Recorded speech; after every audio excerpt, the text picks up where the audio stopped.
Hi everybody, welcome to a brand new series I'm doing called the Bible Summary Series, where I'm taking the Old Testament and I'm summarizing what happened all the way from when God created the earth and ending 400 years before the birth of Jesus.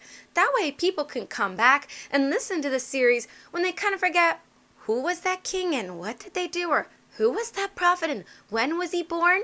And that way children and adults alike can listen to this series and briefly get an overview of what happened in the Old Testament. And that's the purpose of the series.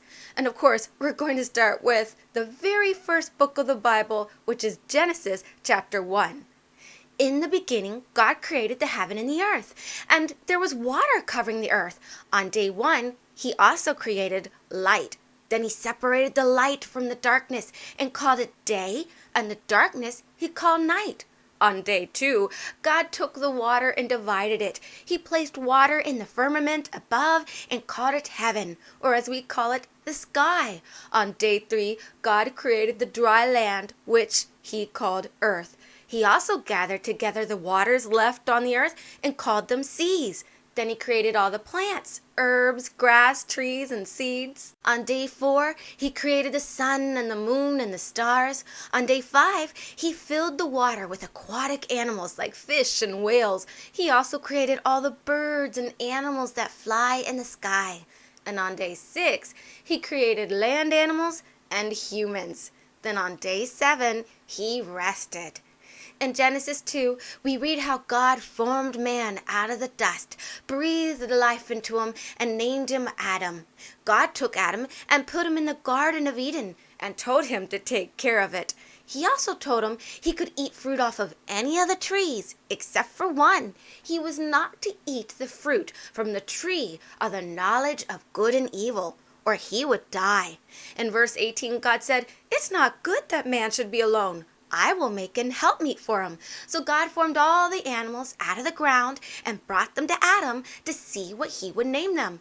But even after Adam named all the cattle and all the birds and beasts, there was no one there who was fit to be a helpmeet for him.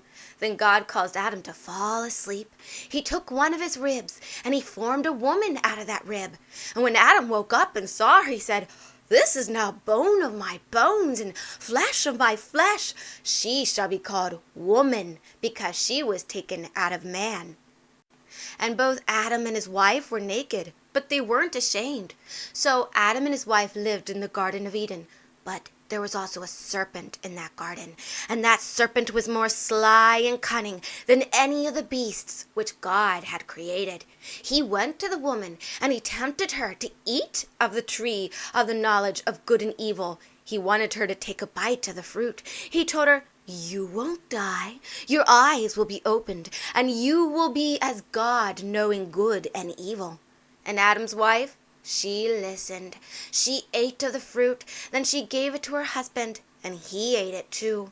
And when they ate the fruit, their eyes were opened, and they noticed they were naked. So they sewed fig leaves together, and they covered themselves. Later, when they heard God's voice in the garden, they hid from him. He called to them, and when he questioned them, they revealed they had eaten the forbidden fruit, and the serpent had tempted the woman to do so.